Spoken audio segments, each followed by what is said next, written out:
Internet के इस युग में हमारी सारी समझ का मुख्य स्रोत सोशल मीडिया हो गया है। लेकिन अब जो लोग ज्ञान के लिए किताबों का आसरा लेते हैं, वो समाज में एक नई पहचान बनाते हैं। वैसे पढ़ाई तो हम सब करते हैं, वही हम में से कुछ है जीवन में जो कभी कभी कुछ ना कुछ तो पढ़ ही लेते हैं। लेकिन वो कुछ लोग होते हैं ना, जिन्हें पढ़ने का जुनून होता है, जो बड़े बड़े पुस्तकालयों की किताबें छान मारना चाहते हैं। और वो लोग भी होते हैं जो बहुत सारा पढ़ना तो चाहते हैं, लेकिन कैसे पढ़े ये नहीं जानते। तो क्या पढ़ाई बस वही है जो हमने स्कूल या कॉलेज में की? या क्या जिस तरीके से हम स्कूल के सिलेबस की किताबें पढ़ते आए हैं, वैसे ही बाकी सारी किताबें भी पढ़ी जाती है? और क्या अलग अलग विषयों को पढ़ने की विधि भी अलग अलग हो सकती है? किसी किताब को किस तरीके से पढ़े कि वो समझ आ पाए? क्या पढ़ने के अलग अलग तरीके भी होते हैं? इन सभी सवालों के जवाब के साथ how to read a book के एक सारांश के साथ, अगर आप पढ़ना चाहते हैं लेकिन पढ़ नहीं पाते और आपको समझ नहीं आता कि कैसे शुरुआत करनी है, या फिर आप पढ़ते हैं लेकिन पढ़ाई की कला को और अधिक विकसित करना चाहते हैं, तो हमारी ये पेशकश आपके लिए ही है। तो चलिए हमारे साथ और जानिए अपने सारे सवालों के जवाब। ये किताब उनके लिए है जो पढ़ते हैं या पढ़ने की इच्छा रखते हैं, और खासकर उनके लिए जो पढ़ाकू है। और खुलकर कहूँ तो ये किताब उनके लिए है जिनका मुख्य लक्ष्य किताबें पढ़कर समाज विकसित करना है।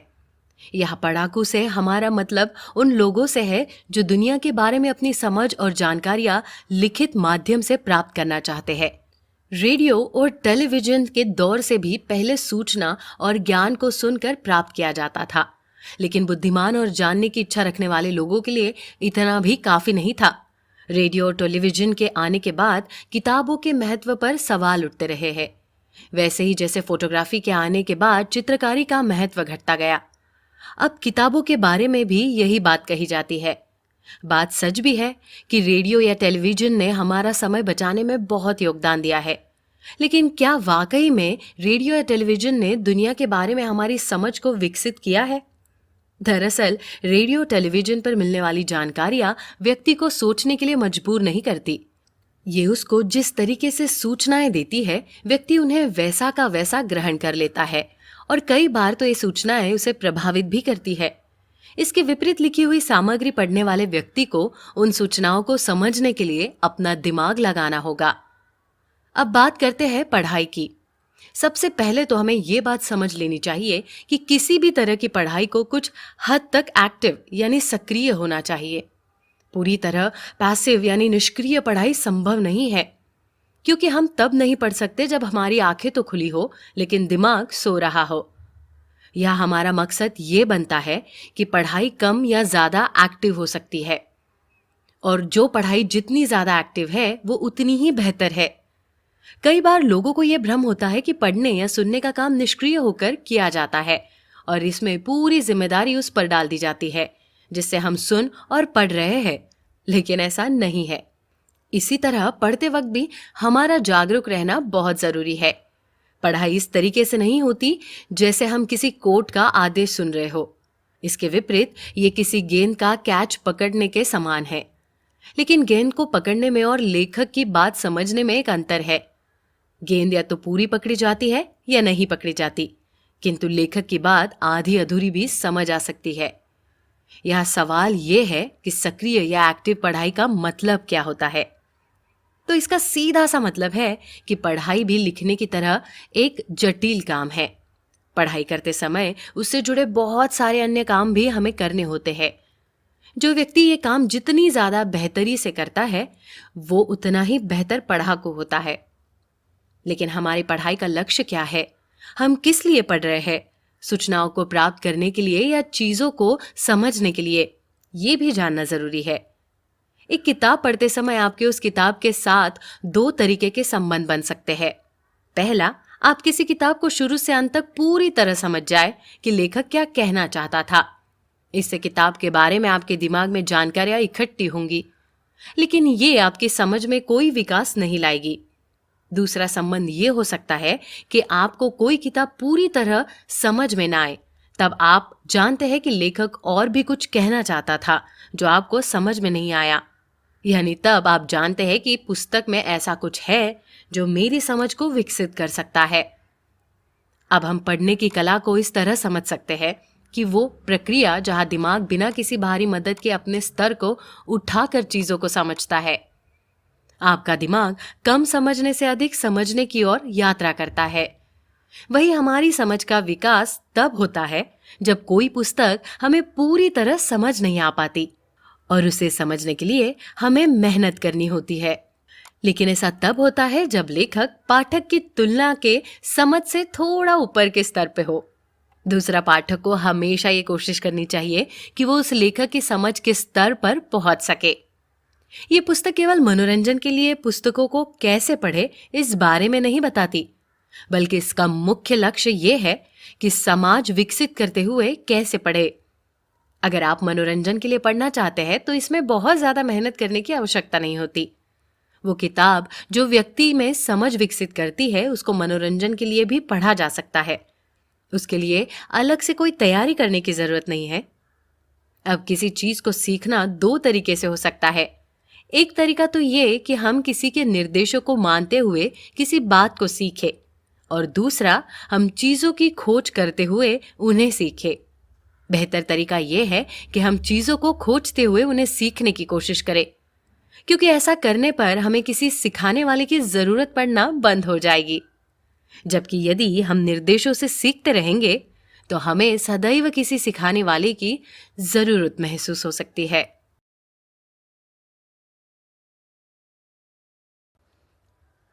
किसी किताब को पढ़ने के 4 स्तर है।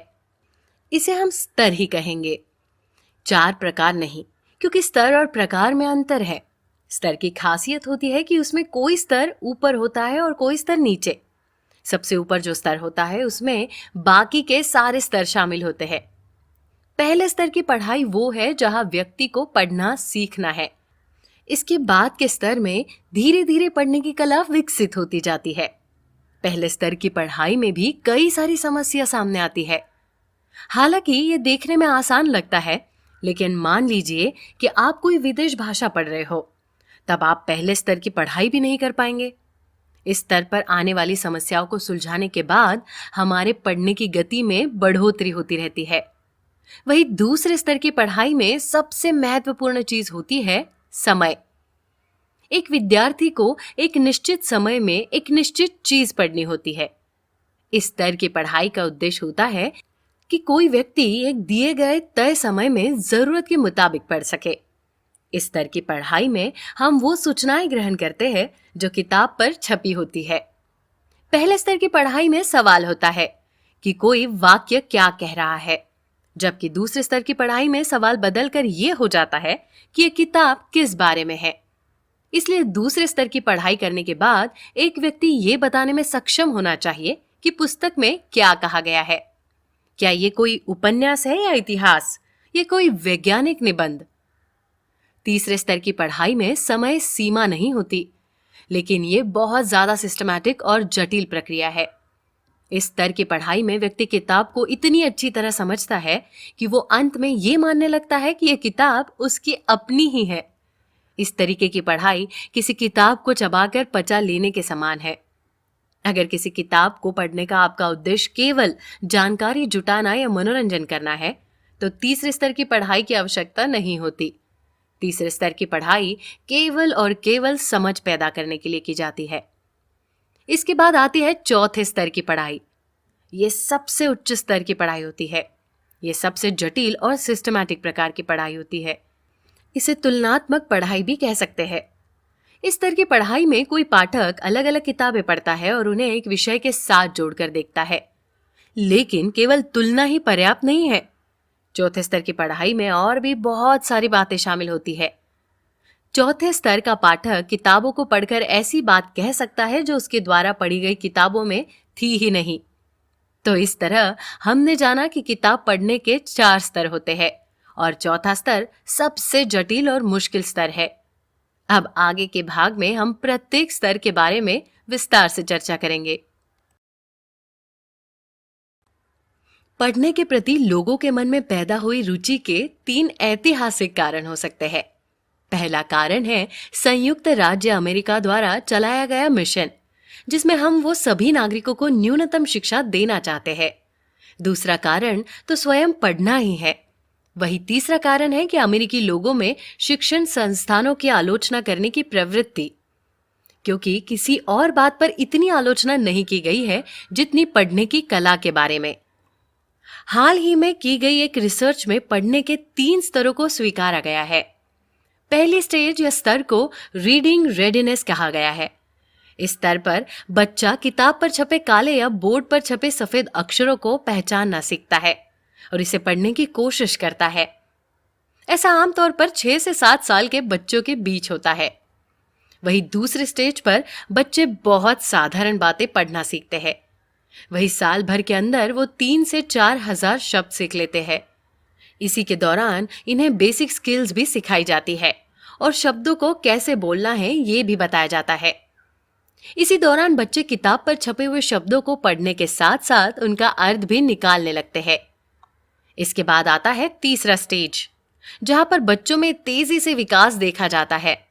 उनका शब्द भंडार बढ़ने लगता है और वो अनजान शब्दों को भी पहचानने की कोशिश करने लगते हैं। इस स्तर पर ही बच्चे अलग अलग कारणों से अलग अलग क्षेत्रों में दिए गए कंटेंट को पढ़ने की कोशिश करते हैं। जैसे विज्ञान पढ़ने वाला बच्चा विज्ञान पढ़ता है और कला वाला बच्चा दूसरे विषय। अब बच्चों को ये समझ आने लगता है कि स्कूल में पढ़ाई के अलावा घर पर भी पढ़ाई की जा सकती है, फिर वो चाहे मनोरंजन के लिए हो या अपनी जिज्ञासा शांत करने के लिए। इसके बाद अंत में चौथी स्टेज आती है, जहां अब तक प्राप्त की गई स्किल्स और ज्यादा तेज किया जाता है। इस स्तर पर बच्चा एक स्रोत से पढ़े गए मटेरियल की कहीं और से पढ़े गए मटेरियल से तुलना करता है। ये पढ़ाई की मैच्योर स्टेज है और 13 से 16 साल के बच्चे अक्सर इस स्टेज पर होते हैं। तो अब हमने 4 अलग अलग स्तरों की चर्चा की और साथ ही हमने पहले स्तर की पढ़ाई के 4 अलग अलग स्टेज के बारे में भी बात की। अब हम सोचेंगे कि इन सभी स्तरों के बीच में क्या संबंध है। तो इन चारों स्तरों की पढ़ाई अध्यापकों की मदद से होती है। हालांकि कुछ बच्चों को ज्यादा मदद की आवश्यकता होती है और कुछ को कम की, मगर इन चारों स्तरों से मुक्ति के बाद ही व्यक्ति उस स्तर पर पहुंचता है जहां उसे किसी की मदद मिलना बंद हो जाती है और वो खुद ही पढ़ने की कोशिश करता है। यही वो समय है जब वो वास्तव में एक अच्छा पाठक बनने की शुरुआत करता है। दूसरे स्तर की पढ़ाई को हम इंस्पेक्शनल रीडिंग कहेंगे। इंस्पेक्शनल रीडिंग से हमारा मतलब है कि वो पढ़ाई जिसमें हम किताब को सिर्फ पढ़ते नहीं बल्कि उसका मुआयना भी करते हैं। तो हमने पहले जाना कि बात का स्तर हमेशा पहले स्तर को भी शामिल किए रहता है, यानी कि दूसरे स्तर की पढ़ाई में पहली स्तर की पढ़ाई भी शामिल होती है। ठीक उसी तरह तीसरे स्तर में दूसरे और पहले स्तर की पढ़ाई शामिल होगी और चौथे स्तर में बाकी सारे स्तर की पढ़ाई भी शामिल होगी। अब इसे दूसरे तरीके से ऐसे कह सकते हैं कि जब तक आप पहले स्तर की पढ़ाई नहीं कर लेते तब तक आप दूसरे पर नहीं पहुंच सकते, और जब तक आप दूसरे स्तर की पढ़ाई नहीं कर लेते तब तक तीसरे या उसके बाद के स्तर यानी चौथे स्तर पर नहीं पहुंच सकते। अब हम बात करते हैं दूसरे स्तर की पढ़ाई की। इसको 2 भागों में बांटा जा सकता है। इसमें पहला प्रकार है प्री रीडिंग। तो मान लीजिए कि आपको किसी किताब के बारे में पता करना हो कि उसमें केवल सूचना ही नहीं है या वह बातें भी है जिसकी आपको जरूरत है। ऐसी स्थिति में 2 बातें हो सकती है। पहला ये कि आप किताब के बारे में जानते हो कि इसमें क्या है और आप तय करें कि इसे पढ़ना है। दूसरी बात है कि आप उस किताब के बारे में बहुत कम जानते हैं और आपके पास उसे जानने के लिए समय भी बहुत कम है। ऐसे में किताब की प्री रीडिंग करनी होगी। लेकिन किसी किताब की प्री रीडिंग कैसे की जाए? तो इसके कुछ तरीके हो सकते हैं जिनके बारे में हम बात करेंगे। प्री रीडिंग का पहला तरीका है किताब के टाइटल पेज को देखना और दूसरा किताब में टेबल ऑफ कंटेंट देखना कि इस किताब में क्या क्या बातें कही गई है। तीसरा तरीका है यदि किसी किताब में इंडेक्स दिया गया हो तो उसे जांचना। वही किताब में प्रकाशन द्वारा दिए गए किताब के परिचय को देखना। चौथा तरीका हो सकता है जिससे आप पता लगाएं कि किताब में क्या बात कही गई है। इसके बाद आप किताब में उन चैप्टर की ओर जा सकते हैं जो बहुत महत्वपूर्ण दिखाई देते हैं। ऐसे चैप्टर के शुरू या अंत में अगर कोई सारांश दिया हो तो उसे पढ़कर भी आप किताब के बारे में जान सकते हैं।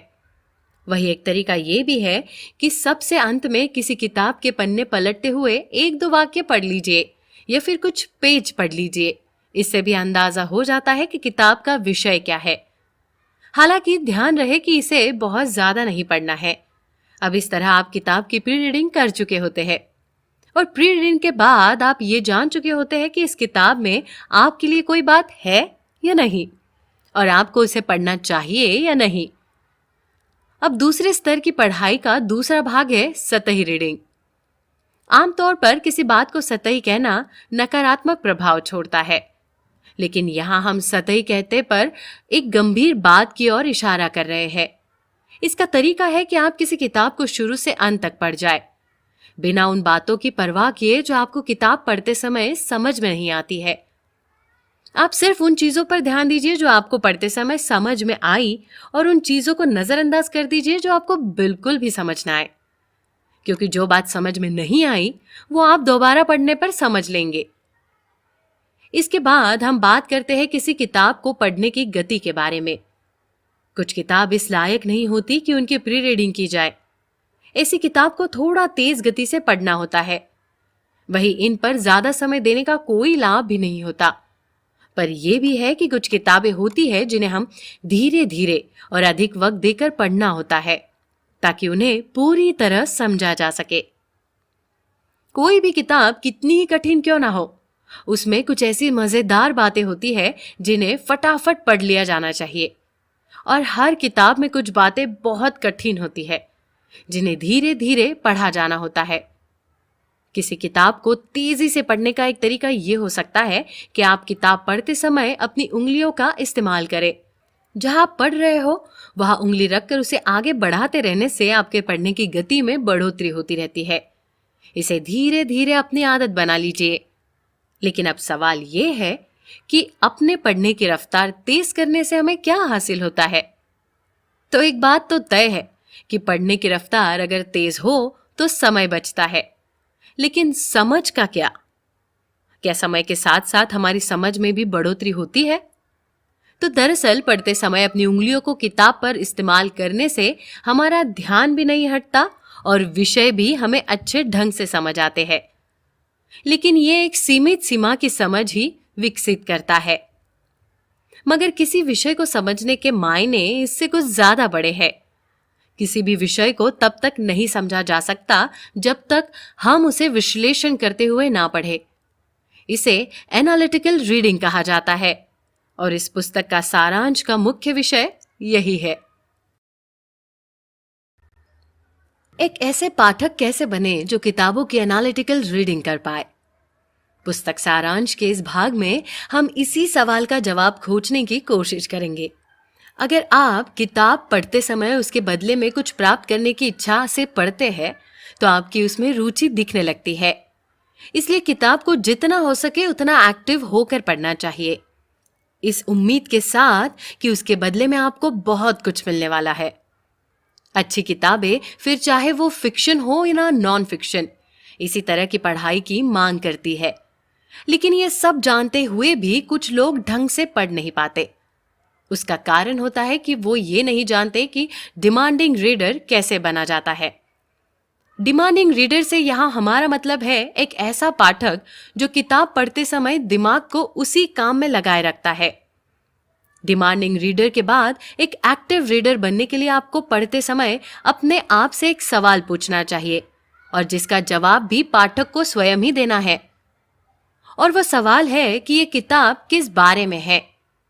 दूसरा सवाल कि किताब क्या कहना चाहती है और वो किस तरीके से अपनी बात कह रही है। आपको ये ढूंढने की कोशिश करनी चाहिए कि इस किताब में मुख्य विचार या दृष्टिकोण या फिर लेखक का कोई संदेश छिपा है क्या। अब आता है तीसरा सवाल जो एक पाठक को अपने आप से पूछना चाहिए। वो है कि क्या ये किताब सच कह रही है, और अगर इस किताब में सच लिखा है तो क्या ये पूरी किताब सच है या इसका कोई एक भाग या इसके कुछ भाग सच है। चौथा सवाल आपको अपने आप से पूछना चाहिए कि इस किताब में दी गई जानकारियों का महत्व क्या है। लेखक को ऐसा क्यों लगता है कि उसने जो लिखा है वो बहुत जरूरी बातें हैं। इन 4 सवालों में एक किताब के पाठक के सारे कर्तव्य छुपे हैं। और ना सिर्फ किताब के बल्कि किसी अखबार के पाठक या विज्ञापन देखने वाले व्यक्ति को भी यही सवाल अपने आप से करने चाहिए। वो पाठक जो अपने आप से किताबें पढ़ते समय ये सवाल पूछता है, वो उस पाठक से बेहतर है जो ऐसे सवाल नहीं पूछता। लेकिन केवल सवाल पूछना ही काफी नहीं है, आपको उनके जवाब भी ढूंढने होंगे। जवाब ढूंढने का ये काम अपने दिमाग में भी किया जा सकता है, लेकिन उसको किताब पढ़ते हुए, पेंसिल से लिखते हुए करना ज्यादा बेहतर है। अब पुरानी कहावतों में है कि आपको किसी बात को पूरी तरह समझने के लिए 2 पंक्तियों के बीच में लिखी बात पढ़नी आनी चाहिए। लेकिन यहाँ पर हम आपको 2 पंक्तियों के बीच लिखी हुई बात को पेंसिल से लिखने के लिए भी कह रहे हैं। अगर आप ये नहीं करते हैं तो आप अपनी उम्मीद के मुताबिक प्रभावी पाठक नहीं बन पाएंगे।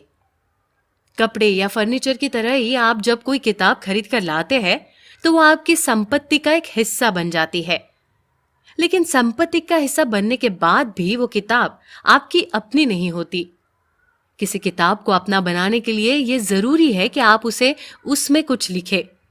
ऐसा कहने का पहला कारण तो ये है कि इससे आप न सिर्फ किताब पढ़ते समय ध्यान देते हैं, बल्कि आप जागते भी रहते हैं। दूसरी बात, पढ़ाई करना सोचने के समान है और सोचना आपको शब्दों में अभिव्यक्त करने की ओर ले जाता है, चाहे फिर आप बोल कर करें या लिख कर। जो व्यक्ति ये कहता है कि जो वो सोच रहा है उसे बोल नहीं सकता या लिख नहीं सकता, वो वास्तव में जानता ही नहीं कि वो क्या सोच रहा है। इसके बाद तीसरा कारण है कि जब आप कोई बात पढ़कर अपनी प्रतिक्रिया लिख देते हैं तो वो आपको लेखक के विचारों को याद रखने में भी मददगार साबित होती है। इसलिए किताब को पढ़ना आपके और उस किताब के लेखक के बीच में एक बातचीत की तरह होना चाहिए। साधारण तौर पर लेखक उस विषय पर आपसे अधिक जानता है, इसलिए पढ़ते वक्त पाठक के दिमाग में ये सवाल आने चाहिए जिनका उसे उत्तर खोजना है। पाठक को लेखक के साथ अपनी सहमति या असहमति जाहिर करनी भी आवश्यक है। ये सहमति या असहमति पाठक किताब पर कुछ मार्क करके कर सकता है। अब किसी किताब पर मार्किंग करने के कुछ तरीके भी होते हैं। इनमें से कुछ की हम बात करेंगे। पहला तरीका है कुछ महत्वपूर्ण बातें और वाक्यों को अंडरलाइन करना। कोई महत्वपूर्ण वाक्य बहुत बड़ा होने पर कोने से वर्टिकल लाइन खींचकर उसे चिन्हित करना। दूसरा तरीका है महत्वपूर्ण वाक्यों, तथ्यों के आगे सितारा आदि बना देना। इसके अलावा अलग अलग पैराग्राफ पर नंबर लिखना ताकि वो क्रम से आपको याद रहे, और महत्वपूर्ण बातों पर गोला बना देना। इत्यादि कुछ उपाय भी काम में लिए जा सकते हैं। इस तरह किताबों को केवल खरीदने की बजाय उन्हें अपना बना लेने का काम आप उन पर मार्किंग करके कर सकते हैं। इसके साथ ही किताब पर मार्किंग करने के अलावा नोट्स बनाने का काम भी किया जा सकता है। यहाँ हम 3 अलग अलग प्रकार के नोट्स के बारे में बात करेंगे जो आप अपनी किताब से बना सकते हैं। मगर अब आप किसी किताब की इंस्पेक्शनल रीडिंग कर रहे हो तब आप उसमें नोट्स नहीं बना सकते, क्योंकि हम पहले चर्चा कर चुके हैं कि इंस्पेक्शनल रीडिंग में कम समय होता है। लेकिन इंस्पेक्शनल रीडिंग में भी किताब किस बारे में है और लेखक क्या कहना चाहता है आदि मूलभूत सवालों का जवाब किताब के ही पहले पेज पर नोट्स बनाकर दे सकते हैं। इस प्रकार के नोट्स में आप किताब के स्ट्रक्चर के बारे में बताते हैं। इसलिए पहले प्रकार के नोट मेकिंग को हम स्ट्रक्चरल नोट मेकिंग कहेंगे। दूसरे स्तर के नोट्स में आप पुस्तक के स्ट्रक्चर के अलावा उस पुस्तक में विस्तार से क्या बातें कही गई है उस पर ध्यान देते हुए नोट्स बनाएंगे। इसे कॉन्सेप्चुअल नोट्स कहा जाता है। इसमें हम लेखक के मत के साथ साथ अपने विचार भी लिखते हैं। अब एक ही विषय के लिए हम बहुत सारी किताबें पढ़ रहे हो तब आप किस तरीके के नोट्स बनाते हैं? तो जाहिर सी बात है कि तब भी आप कॉन्सेप्चुअल नोट्स ही बनाएंगे। कोई भी कला या कौशल तब तक प्राप्त नहीं किया जा सकता है जब तक उस कला या कौशल के नियम के अनुसार उसे अपने व्यवहार में डालने की आदत न पड़ जाए। लेकिन केवल नियमों को जानने से ही कोई कला विकसित नहीं होती। नियमों के अनुसार उसकी आदत डाल लेना भी बहुत आवश्यक होती है। ऐसा करने से धीरे धीरे हम अपने काम में परफेक्ट होते हैं। संभावना ये भी है कि आप बहुत लंबे समय से पढ़ाई करते आ रहे हो, लेकिन उसे दोबारा शुरू से सीखना आपको अपमानजनक लग सकता है। लेकिन ये भी सच है कि किसी भी काम में आप तब तक परफेक्ट नहीं हो सकते जब तक उस काम में हर छोटे छोटे भाग को ठीक से अभ्यास करके परफेक्ट ना बना ले। अब उस काम के छोटे छोटे भागों को जोड़कर कोई काम पूरी तरह परफेक्ट होता है। ठीक इसी तरह पढ़ने की कला में भी परफेक्ट हुआ जा सकता है। पढ़ने की कला सीखना वाकई में बहुत कठिन काम है, लेकिन उससे भी ज्यादा कठिन है एनालिटिकल रीडिंग की कला सीखना। एक शुरुआती एनालिटिकल रीडिंग को पढ़ने के साथ साथ जो मानसिक कार्य करने होते हैं उनका भी ध्यान रखना होता है। उसे अपने दिमाग में आने वाले विचारों के बारे में भी सोचना होता है। हालांकि ये तो मुश्किल है, लेकिन अगर इसे एक बार कर लिया जाए तो कोई व्यक्ति बहुत बेहतर तरीके से पढ़ने की कला सीख सकता है। किताबें पढ़ने से पहले हमें उन्हें उनके प्रकार के अनुसार अलग अलग भागों में बांट देना चाहिए। यही एनालिटिकल राइटिंग का पहला नियम भी है कि हमें पता होना चाहिए कि जो किताब हम पढ़ रहे हैं वो किस प्रकार की है। किताब के बारे में ये जानकारी हमें किताब शुरू करने से पहले ही हो जानी चाहिए। ये काम आप किसी किताब को टाइटल, उसके सब टाइटल या इंडेक्स को देखने के बाद कर सकते हैं और ये तय कर सकते हैं कि उस किताब के विषय वस्तु क्या है। इसके अलावा प्रकाशक द्वारा दिए किताब के परिचय को पढ़ना भी एक उपाय है। लेखक इन तरीकों से आपको पहले ही बता देता है कि उसकी किताब किस बारे में है। इसके बाद भी यदि हम उस किताब के बारे में पहले से ही नहीं जानते हैं तो ये लेखक की बजाय हमारी ही गलती है। अब किसी किताब के टाइटल को नहीं पढ़ने का एक कारण तो ये होता है कि लोग सोचते हैं ये करना महत्वपूर्ण नहीं है, जबकि ये सच नहीं है, क्योंकि किसी किताब का टाइटल आपको उस किताब की पूरी थीम समझा सकता है। जैसे रोमन साम्राज्य पर लिखी गिब्बन की किताब का title decline and fall of Roman empire पढ़कर ही आप समझ सकते हैं कि ये किताब रोमन साम्राज्य का इतिहास वहां से बताना शुरू करती है जहां से साम्राज्य खुद ही खत्म होना शुरू हो चुका था। ये रोमन साम्राज्य के पैदा होने की बात नहीं कर रही, उसके मिट जाने की बात करती है। तो हमने देखा कि ये सारी जानकारी केवल एक टाइटल पढ़ने से ही प्राप्त हो गई। और तो और किताब का टाइटल पढ़ने से उन्हें उन्हीं के जैसी दूसरी किताब के साथ जोड़ना आसान हो जाता है। उदाहरण के लिए आप गणित, राजनीति और दर्शन शास्त्र की किताबों को अलग अलग करके देख सकते हैं। अब हम बात करेंगे सैद्धांतिक और व्यवहारिक किताबों के अंतर के बारे में। सैद्धांतिक किताबें वो किताबें हैं जो किसी चीज की व्याख्या करती है। वो आपके सामने तथ्यों और तर्कों को तो रखती है, लेकिन आपको कुछ करने के लिए आदेश नहीं देती। एक प्रकार से वो आप में चीजों के लिए एक दृष्टिकोण का निर्माण करती है। इसके विपरीत व्यवहारिक किताबें आपको कुछ करने के लिए आदेश देती है। इस तरह की किताबों में आप बार बार कुछ शब्द पढ़ेंगे, जैसे ये करना चाहिए, ये होना चाहिए या ऐसा कीजिए आदि। इसलिए पुस्तकों को ऐसे बांटे जाने को लेकर हमें बहुत सावधानी बरतनी चाहिए। कई बार पुस्तक में कोई स्पष्ट विभाजन होता भी नहीं है। जैसे अर्थशास्त्र की पुस्तकें मुख्य रूप से व्यवहारिक किताबों की श्रेणी में आएगी, लेकिन आप अर्थशास्त्र की बहुत सी सैद्धांतिक किताबें भी देख सकते हैं। इसलिए कोई पुस्तक व्यवहारिक है या सिद्धांतिक, इसका निर्णय सोच समझ कर ही किया जाना चाहिए। इतिहास जैसे विषय की किताबें मूलतः सैद्धांतिक किताबें हैं। इसके विपरीत विज्ञान की किताबें व्यवहारिक किताबें कही जाएंगी। इतिहास उन चीजों के बारे में बात करता है जो पहले होकर बीत चुकी है, और विज्ञान में कही गई बातें अभी या बाद में भी घटित हो सकती है। दर्शनास्त्र इतिहास से ज्यादा विज्ञान के नजदीक है, क्योंकि ये जीवन के बारे में कुछ सामान्य सच्चाइयां बताता है। लेकिन हम कैसे तय करेंगे कि कोई विषय दर्शनास्त्र का है या विज्ञान का? तो एक तरीका हो सकता है, वो ये कि जब किसी विषय की सामग्री हमारे रोजमर्रा के काम में नहीं आती तो वो वैज्ञानिक काम न होकर दार्शनिक काम है। किताब और उसके पाठकों के मध्य का संबंध इसी तरह का है, जैसा एक अध्यापक और उसके विद्यार्थियों के बीच होता है। जैसे अलग अलग विषयों के अलग अलग अध्यापक होते हैं, वैसे ही प्रत्येक किताब हमें अलग अलग बातें बताती है। यानी कुछ निश्चित बातों को जानने के लिए हमें कुछ निश्चित किताबें ही पढ़नी होती है। और इसीलिए हम अगर उन किताबों को पढ़ना चाहते हैं जो हमारे लिए जरूरी है, तो हमें वो तरीका सीखना होगा जिससे हम उसी तरह की बाकी सारी किताबों को भी पढ़ सके। जैसे कोई एक्सरे मशीन किसी आदमी के शरीर के अंदर पाई जाने वाली हड्डियों की तस्वीरें खींच लेती है, उसी तरह किताबें के भीतर भी उनकी अस्थियां पाई जाती है जिन्हें एक पाठक को देखना होगा। खास तौर पर एक एनालिटिकल रीडर के लिए यह बहुत आवश्यक है, क्योंकि इसके बिना किसी पुस्तक के बारे में गहरी समझ पैदा होना असंभव है।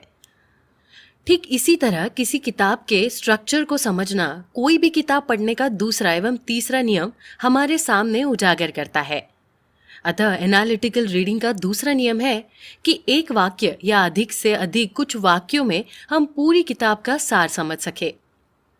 अब ऐसा कहने का मतलब है कि आप एक वाक्य में बता सके कि ये पूरी किताब किस बारे में है।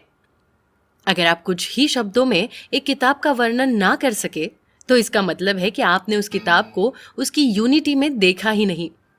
किताब को यूनिटी में देखने का मतलब है किताब की थीम को एक साथ समझना। एनालिटिकल रीडिंग का तीसरा नियम है कि किसी किताब के अलग अलग भागों को सामने रखना और ये देखना कि कैसे ये एक दूसरे से जुड़कर पूरी किताब को एक यूनिट में बदल देते हैं। ये नियम इसलिए अस्तित्व में है क्योंकि कोई भी जटिल वस्तु साधारण फॉर्म में नहीं होती। उसके कई छोटे छोटे हिस्से होते हैं जिनसे मिलकर वो बनी होती है। एक एनालिटिकल रीडर के लिए आवश्यक है कि वो इन्हीं छोटे छोटे भागों को चुनकर उन्हें समझ सके। अब हम दूसरे नियम की ओर लौटते हैं और उस पर चर्चा करते हैं। दूसरा नियम आपको किसी किताब को उसकी यूनिटी के रूप में देखने की बात करता है। एक किताब अपनी यूनिटी के रूप में एक या कुछ वाक्यों में वर्णित की जा सकती है और बाकी का भाग महज उसके एपिसोड ही होते हैं। कई बार पुस्तक की प्रस्तावना में लेखक स्वयं ही अपनी पुस्तक की यूनिटी की योजना का खुलासा कर देता है। ऐसा अक्सर विज्ञान या दर्शनास्त्र से जुड़ी किताबों के साथ होता है। चार्ल्स डार्विन की किताब द ओरिजिन ऑफ स्पीशीज और अरस्तु की एथिक्स इसका सटीक उदाहरण है, जिन्हें कुछ वाक्यों में लिखकर पूरी पुस्तक की यूनिटी दर्शाई जा सकती है। किसी पुस्तक की यूनिटी या उसका सारांश लेखक द्वारा दिए गए वर्णन से मेल खाता हो, ये जरूरी नहीं है। प्रत्येक व्यक्ति हर पुस्तक से अपने अनुसार कुछ न कुछ अलग ग्रहण करता है। इसलिए ऐसा हो सकता है कि आप किसी पुस्तक को पढ़कर उसकी यूनिटी लेखक या किसी अन्य व्यक्ति के मुकाबले अलग तरीके से दर्शाए। अब हम एक और नियम की बात करते हैं। यह नियम है स्ट्रक्चरल नियम। इस नियम के अनुसार हमें किसी किताब के मुख्य भागों को एक क्रम में और एक दूसरे से संबंध स्थापित करते हुए जोड़ना होता है। ये तीसरा नियम दूसरे नियम के साथ नजदीकी से जुड़ा हुआ है। किसी किताब की यूनिटी उसके महत्वपूर्ण भागों को दर्शाती है, जिससे जुड़कर वो पुस्तक पूरी हुई है। लेकिन आप किसी किताब की यूनिटी को तब तक नहीं समझ सकते जब तक आप उसके अलग अलग भागों की व्याख्या ना कर पाए। यह है स्ट्रक्चरल नियम महत्वपूर्ण हो जाता है। इन नियमों की बात करते समय ध्यान रखना चाहिए कि इनमें पूरी तरह परफेक्ट होना आवश्यक नहीं होता, बल्कि इन नियमों को ध्यान में रखकर हमें निरंतर अभ्यास करते रहना होता है। पुस्तकें भी मनुष्य द्वारा रची गई किसी अन्य चीजों की तरह पूरी तरह परफेक्ट नहीं होती। इसलिए जब आप किसी पुस्तक की आउटलाइन तैयार करते रहते हो, तो आपको ये ध्यान में रखना चाहिए कि आप अपनी आउटलाइन पुस्तक के अनुसार ही तय कर रहे हैं। आपको उसमें ऐसा कुछ नहीं कहना होता है जो किताब का लेखक स्वयं नहीं कह पाए। आपको पुस्तक में दिए गए स्ट्रक्चर की हूबहू पालना करना भी आवश्यक नहीं होता। ऐसा भी हो सकता है कि किताब में दिया गया पाठों का विभाजन आपके द्वारा बनाई गई आउटलाइन से बेहतर हो, लेकिन ये भी हो सकता है कि वो आपकी आउटलाइन से अच्छा ना हो। इसलिए किसी पुस्तक के बारे में अपनी खुद की आउटलाइन विकसित करने की कोशिश करें। पुस्तक की आउटलाइन देते समय आपको जो बात ध्यान में रखनी होती है वो ये है कि आपकी आउटलाइन पुस्तक की थीम को परिभाषित करे और वो पुस्तक की यूनिटी के बारे में आपके द्वारा कही गई बातों के अनुकूल हो। जिस तरह पढ़ने के दो नियम हैं, उसी तरह वही नियम लिखने के भी है। लिखना और पढ़ना दोनों एक दूसरे के साथ जुड़े हुए काम है। पढ़ने की तरह ही जो सामग्री लिखी जाती है वो भी एक यूनिटी में होनी चाहिए। साथ ही उसका मतलब भी साफ होना चाहिए, जिसे पाठक पढ़कर आसानी से समझ सके। ऐसा इसलिए है क्योंकि हर व्यक्ति पढ़कर किसी किताब की रूपरेखा खुद तय नहीं कर सकता और उसे लेखक की मदद चाहिए होती है। पढ़ने के 2 नियम की तरह ही लिखने के भी 2 नियम का पालन करने वाले लेखक की किताब अच्छी होती है। इस तरह किताब पढ़ते समय ये जान सकते हैं कि कोई किताब अच्छे से लिखी गई है या नहीं। यह पढ़ने के एक और नियम के बारे में हम चर्चा करेंगे। इस नियम के तहत हमें पता लगता है कि पुस्तक के लेखक की समस्या क्या थी। किसी किताब का लेखक पुस्तक को एक या कई सवालों के साथ शुरू करता है और उसकी किताब उन सवालों का एक या कई उत्तर प्रस्तुत करती है। संभव है कि कोई लेखक अपनी किताब में सीधे सीधे ऐसे सवाल ना पूछे। ऐसे में ये पाठक का दायित्व है कि वो किताब पढ़ते समय लेखक के मन के सवालों की खोज करे। ये जो सवाल होते हैं ये अक्सर ही पूछे जाने वाले सवाल होते हैं। ये आपको उस सवाल को ढूंढने में मदद करेंगे जिनके उत्तर लेखक ने किताब में देने की कोशिश की है। ये सवाल काल्पनिक साहित्य में भी लाभदायक होते हैं। तो इस तरह अब तक हमने पढ़ने के 4 नियमों पर बात करके उन्हें समझने की कोशिश की है। ये एनालिटिकल पढ़ाई के नियम है। हालांकि अगर आप पढ़ने से पहले किसी किताब का अवलोकन करेंगे तो इन नियमों को लागू करने में और भी मदद मिलेगी। जब एनालिटिकल रीडिंग का पहला स्तर आप पार कर चुके होते हैं, तब आप पिछले भाग में बताए गए 4 नियमों का पालन करना शुरू कर देते हैं। अब आप अगले स्तर की ओर बढ़ने के लिए तैयार है। यहाँ भी हम पढ़ाई के 4 और नियमों के बारे में बात करेंगे। तो पहला नियम है लेखक के साथ सहमति या एक तरह के एग्रीमेंट में आना। जब तक आप लेखक के साथ सहमति नहीं बना लेते, तब तक ज्ञान का आदान प्रदान पूरा नहीं हो पाता है। इसे इस तरह समझिए कि यदि लेखक कोई शब्द लिखे और पाठक उसे किसी और अर्थ में पढ़ ले, तो संवाद या तो हो ही नहीं पाता या गलत तरीके से हो जाता है। ये मुख्य रूप से उन किताबों के बारे में सच है जो कुछ समझाने का काम करती है। आमतौर पर कहानियों या कविताओं की किताब में निश्चित अर्थ वाले शब्दों का प्रयोग नहीं होता। यानी कविताओं और कहानियों में ऐसे शब्द हो सकते हैं जिनका अर्थ लेखक अलग तरीके से निकाले और पाठक अलग तरीके से। लेकिन नॉन फिक्शन किताबों में एक शब्द का अर्थ पाठक और लेखक दोनों के लिए एक समान होना चाहिए। इस तरह हम अपने 5वें नियम की ओर बढ़ते हैं। तो 5वां नियम ये कहता है कि आपको किसी किताब में ऐसे शब्द ढूंढने होंगे जिनके बारे में आप पता लगा सके कि लेखक ने उनका उपयोग किन अर्थों में किया है। ये नियम किताब की रूपरेखा तय करने के बारे में ना होकर किसी किताब के अंदर छुपे संदेश को समझने का काम करता है। इसके लिए जिस भाषा में किताब लिखी गई है उसकी जानकारी होना बहुत आवश्यक है। भाषा संवाद का एक अपरिपक्व नियम है, इसलिए संवाद करने के साथ साथ भाषा की संवाद के बीच में बाधा का काम करती है। किताब में दिए गए जरूरी शब्दों का अर्थ ढूंढकर लेखक के साथ सहमति स्थापित करने से हम उन बाधाओं को पार कर सकते हैं। इस तरह किसी शब्दों के 2 पक्ष हम देख सकते हैं। पहला पक्ष है व्याकरण। व्याकरण की सहायता से हम किसी शब्दों को समझ सकते हैं। वही दूसरा पक्ष है तर्क। तर्क की सहायता से हम उस शब्द का अर्थ निकाल सकते हैं। अपनी बात को दोहराते हुए हम आपको दोबारा याद दिला रहे हैं कि कोई शब्द अलग अलग अर्थों को दर्शाने वाला हो सकता है। अब उदाहरण के लिए एक शब्द लीजिए, जैसे पढ़ना। इस शब्द के आप कम से कम 3 मायने तो निकाल ही सकते हैं। जैसे आप मनोरंजन के लिए पढ़ रहे हैं, आप जानकारी जुटाने के लिए पढ़ रहे हैं, या आप समाज विकसित कराने के लिए पढ़ रहे हैं। अब किसी किताब को पढ़ते समय हमें ये ध्यान रखना है कि इस पढ़ना शब्द को लेखक ने किस अर्थ में किताब में प्रयोग किया है। लेकिन सवाल यह है कि ऐसे महत्वपूर्ण शब्दों को ढूंढा कैसे जाता है। तो इस सवाल के जवाब की तलाश अब हम करेंगे। मगर एक बात तो तय है कि किसी किताब में आए सारे शब्द महत्वपूर्ण नहीं होते। कुछ ही शब्द होते हैं जिन्हें लेखक कुछ विशेष अर्थों में प्रयोग करता है और वही महत्वपूर्ण होते हैं। वर्तमान समय में लिखी गई किताबों को पढ़कर ऐसे शब्दों को ढूंढना कुछ आसान हो जाता है, लेकिन हमारे समय से पहले लिखी गई किताबों में ऐसे शब्दों को ढूंढना थोड़ा मुश्किल। इसलिए किसी किताब को पढ़ते समय आपको पढ़ी गई बातों की समझ विकसित करनी होती है। किसी वाक्य को समझने के बाद ही आप ये तय कर पाते हैं कि इस वाक्य में कौन सा शब्द सबसे महत्वपूर्ण है और लेखक ने उसे क्यों प्रयोग किया है।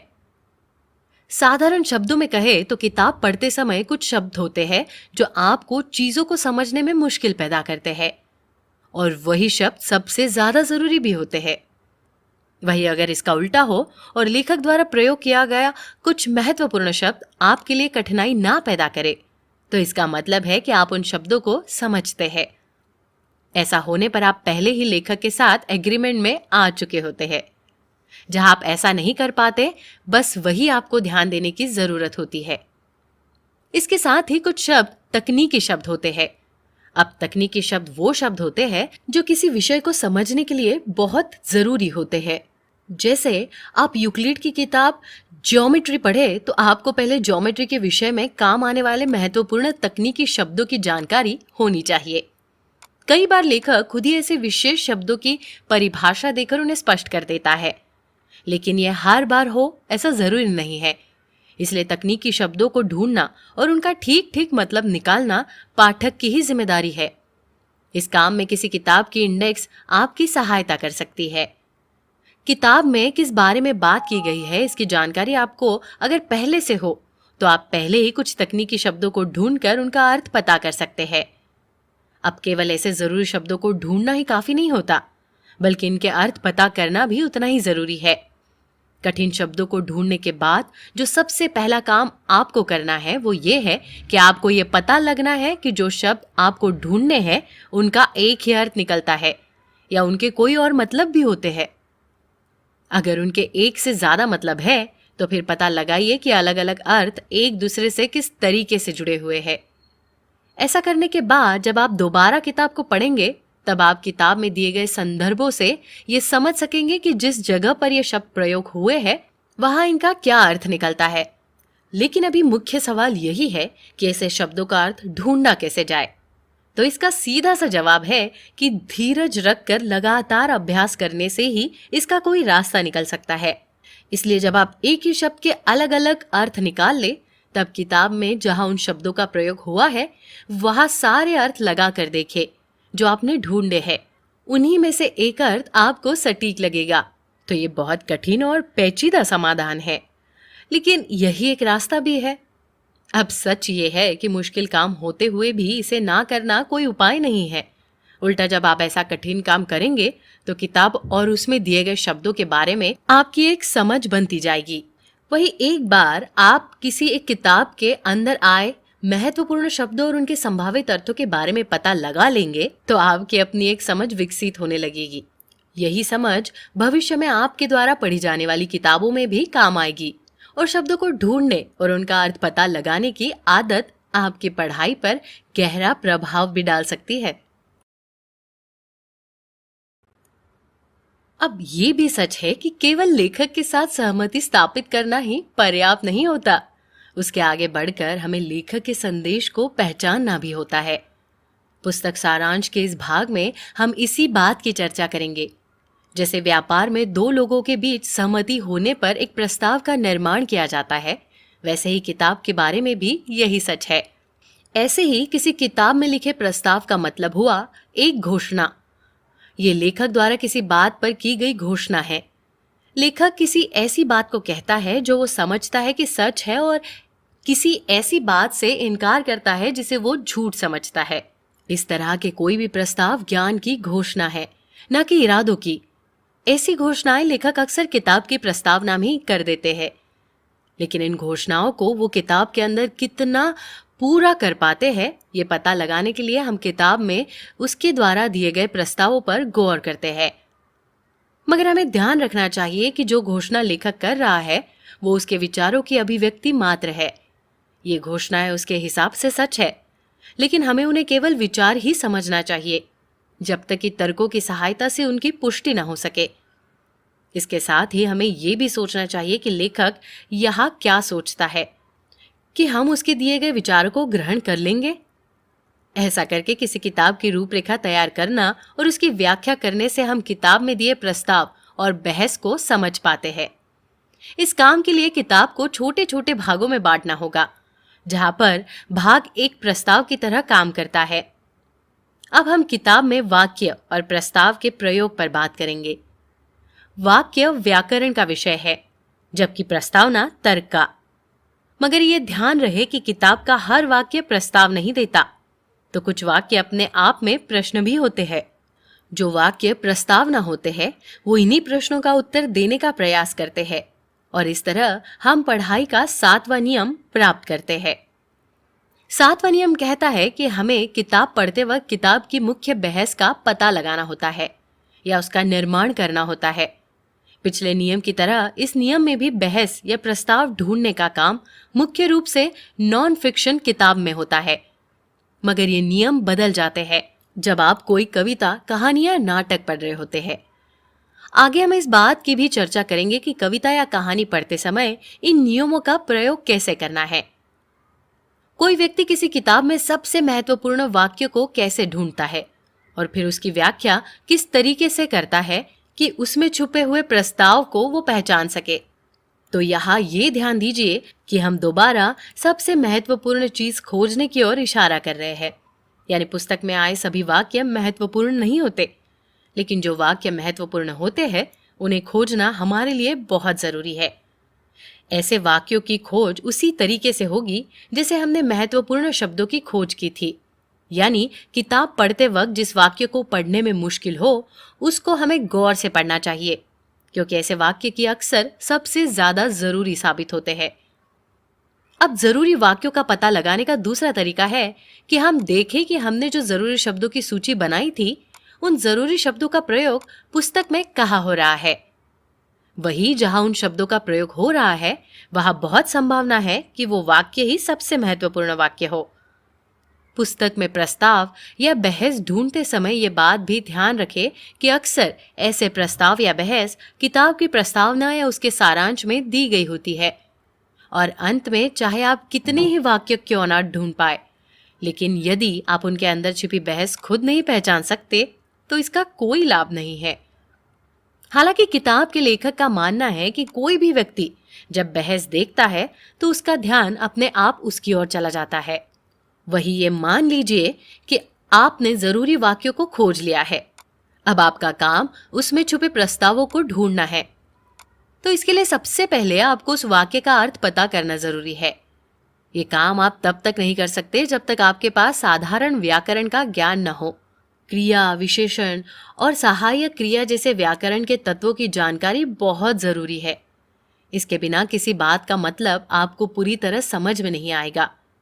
वही कई बार किसी जटिल वाक्य में एक से अधिक प्रस्ताव छिपे होते हैं, इसलिए उस वाक्य की व्याख्या तब तक पूरी नहीं की जाएगी जब तक हम उसमें से सभी प्रस्तावों को एक एक करके अलग ना कर दे।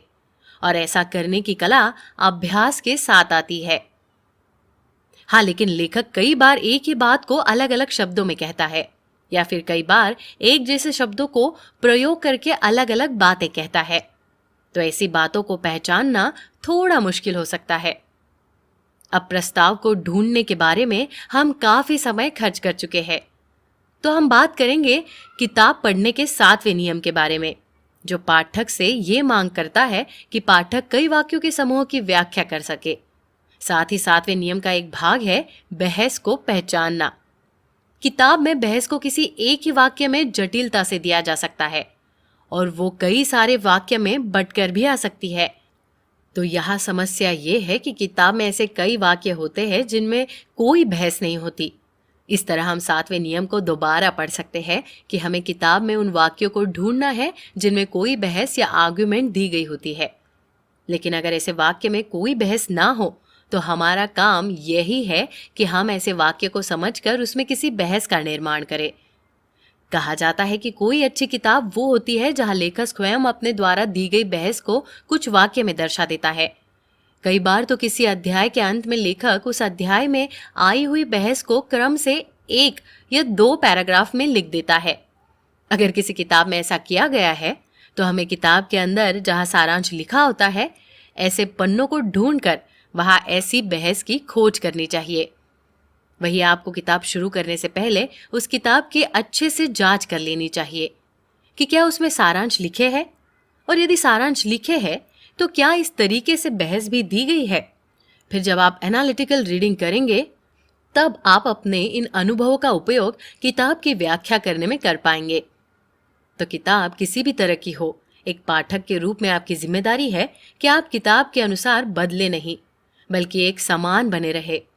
अगर किताब में कोई बहस है तो आपको पता होना चाहिए कि वो क्या है, और आप में क्षमता होनी चाहिए कि आप उसे कम शब्दों का इस्तेमाल करके दिखा सके, क्योंकि कोई भी अच्छी बहस कम शब्दों में दिखाई जा सकती है।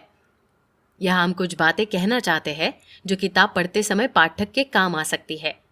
पहली बात तो ये कि हमेशा ये याद रखें कि कोई भी बहस एक से अधिक स्टेटमेंट में होती है। आपको किताब में दी गई दो तरह की बहस में अंतर करना सीखना चाहिए। पहला वो जो आपको कुछ तथ्य बताए या कोई स्टेटमेंट कहे, और दूसरी बहस वो जो उस तथ्य या स्टेटमेंट के लिए तर्क प्रस्तुत करती है। तीसरी बात जो आपको ध्यान में रखनी है वो ये है कि किताब में से कौन सी बातें हैं जिन्हें लेखक ने कहा है कि वो इन बातों को मानता है। ऐसी कौन सी बातें हैं जो लेखक ने कही है और जिन्हें साबित करना आवश्यक है, तथा ऐसी कौन सी बातें हैं जो अपने आप में ही साबित होती है और जिन्हें अलग से साबित करना जरूरी नहीं है। इन तीनों तरह की बातों को पहचानना जरूरी है। पिछले भाग तक हमने सीखा कि किस तरीके से हम किसी किताब की रूपरेखा तैयार कर सकते हैं।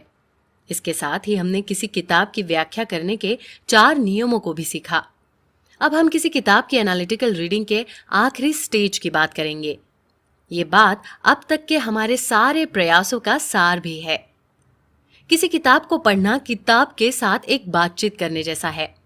हालांकि ऐसा लग सकता है कि किताब पढ़ते समय केवल लेखक ही अपनी बात कहता है और हम बिना कुछ कहे चुपचाप पढ़ते हैं, लेकिन सच ये है कि किसी किताब के बारे में आखिरी बात खुद पाठक ही कह सकता है। लेखक अपनी बात किताब में कह चुका होता है, लेकिन उसके बाद बारी आती है पाठक के कुछ कहने की।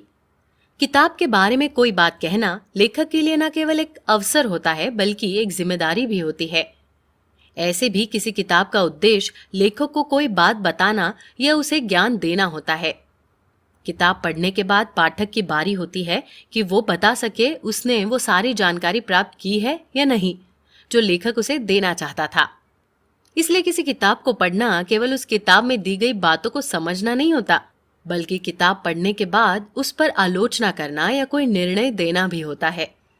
अगर कोई पाठक किसी किताब को पढ़ने के बाद उसकी आलोचना नहीं कर पाता तो संभव है कि उसने किताब को सही ढंग से समझा ही नहीं है या समझने के लिए अपनी ओर से कोई प्रयास ही नहीं किया। पहले के भागों की तरह ही इस भाग में भी हम कुछ नियमों के बारे में बात करेंगे, और ये नियम आपको किसी किताब की आलोचना तैयार करने में मदद करेंगे। जिसने किताब को पढ़कर उसे ढंग से समझा है उसके पास ये अधिकार है कि वो उस किताब की आलोचना कर सके। ऐसा करके पाठक लेखक के स्तर पर आ जाता है। इस तरह हम किसी किताब को पढ़ने के अगले नियम की ओर बढ़ते हैं। ये नियम हमें बताता है कि किसी किताब से सहमत या असहमत होने से पहले हमें ये कहने की स्थिति में होना चाहिए कि हम इस किताब को समझ चुके हैं। लेकिन ये बात ध्यान रहे कि आलोचना का मतलब हमेशा असहमत होना ही नहीं होता। कई बार सहमत होना भी आलोचना का ही एक भाग होता है, लेकिन बिना किसी बात को समझे उससे सहमत या असहमत होना दोनों ही गलत बात है। यहाँ तक कि किताब पर कोई निर्णय ना देना या निर्णय को टाल देना भी आलोचना की ही दायरे में आएगा। निर्णय देने से मना करने का मतलब है कि आप किसी एक मार्ग को चुनने की स्थिति में नहीं हैं। जब कोई पाठक ये कहे कि उसे ये किताब समझ में नहीं आई, तब वो भी आलोचना की श्रेणी में आ सकता है। लेकिन ये घोषणा करना कि मुझे ये किताब समझ में नहीं आई तब तक बेमानी है जब तक कि पाठक अपनी ओर से किताब को समझने का पूरा प्रयास नहीं कर लेता। पाठक की ओर से पूरी कोशिश करने के बाद भी अगर किताब नहीं समझ आए तो इससे किताब का महत्व और बढ़ जाता है। कई बार अच्छी किताबों का गुण ही ये होता है कि उन्हें समझना आसान नहीं होता। जब किसी किताब के बारे में ये कहते हैं कि वो आपको समझ नहीं आई, तब आपके कहने का तरीका ऐसा होना चाहिए कि इसमें गलती लेखक की ना होकर स्वयं पाठक की ही है। अब हम किताब के पढ़ने के दूसरे नियम के बारे में बात करेंगे। इसे इस तरीके से कहा जा सकता है कि जब आप किसी किताब से सहमत होते हैं तब इसे कारण सहित समझाइए, लेकिन इसको विवादास्पद नहीं बनाइए। किसी विवाद को जीतने का कोई अर्थ नहीं है अगर आप पहले से जानते हैं कि आप गलत है। इस तरीके से बर्ताव करने वाला पाठक किसी किताब को केवल इसलिए पढ़ता है जिससे उससे असहमत होकर कोई विवाद खड़ा कर सके, भले ही वास्तव में वहां ऐसी कोई बात हो भी ना, मगर इस काम में ईमानदारी की बहुत जरूरत होती है। पाठक को असहमत होने के साथ साथ सहमत होने के लिए भी तैयार रहना चाहिए। पाठक जब किसी किताब की आलोचना करता है तब वो आलोचना इस तरह की होनी चाहिए जिसका कोई समाधान निकाला जा सके। जैसे हमने पहले बेवजह विवाद खड़ा करने के बारे में पाठक को चेताया था, वैसे ही इस बार हम पाठक को निराश होने से चेता रहे हैं। हमारे द्वारा की गई आलोचना भी सकारात्मक होनी चाहिए। आलोचना करते हुए जो सवाल उठाए जाते हैं उनका कोई ना कोई जवाब भी होना चाहिए। आलोचना को हमेशा सीखने और सिखाने के भाव से लिया जाना चाहिए। अगर आलोचना को केवल विचारों की अभिव्यक्ति की तरह लिया जाएगा तो इससे कोई लाभ नहीं होने वाला। ऐसा होने पर आलोचना केवल पिंग पोंग गेम की तरह रह जाएगी, जहां कोई गेंद एक पाले से दूसरे पाले की ओर जाती रहती है। किताब को पढ़ते समय पाठक को किताब में दी गई बातों को दो भागों में बांट कर देना चाहिए। एक वो बातें हैं जो लेखक ने किसी कारण से कही है और दूसरी वो बातें जो लेखक ने अपनी मर्जी से कही है। आलोचना का मुद्दा हमेशा वही बातें होनी चाहिए जो लेखक ने किसी कारण या तर्क के साथ कही हो। अगर कोई पाठक इन दो बातों में अंतर नहीं कर पाता तो वो किताब की आलोचना की जगह लेखक के व्यक्तित्व पर अधिक ध्यान देता है।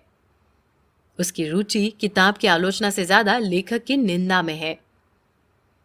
अब जो आलोचक लेखक के बजाय वाकई में किताब को लेकर चिंतित होता है उसे अपनी आलोचना को गंभीरता से लेना चाहिए।